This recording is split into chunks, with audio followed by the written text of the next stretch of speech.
પ્રશ્નોત્તરીના માધ્યમથી વિદ્યાર્થીઓ નવું જ્ઞાન અર્જિત કરે એ માટેનો પ્રયાસ છે. ધોરણ 8નો વર્ગ છે. તમારા માટે એક સરસ મજાનો પ્રશ્ન છે અને આપણા સૌના માટે અગત્યની છે જ્ઞાન સાધના પરીક્ષા. આધુનિક સમયમાં ખેડ કરવા માટે કયા સાધનોનો ઉપયોગ કરવામાં આવે છે? તમારે એક સાધનનું નામ બતાવવાનું છે. આધુનિક સમયમાં ખેડ કરવા માટે કયા સાધનનો ઉપયોગ કરવામાં આવે છે?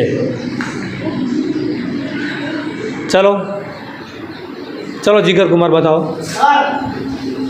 ના, હાલે એક ખોટો જવાબ છે. ચલો પિયુષ કુમાર. કલ્ટિવેટર.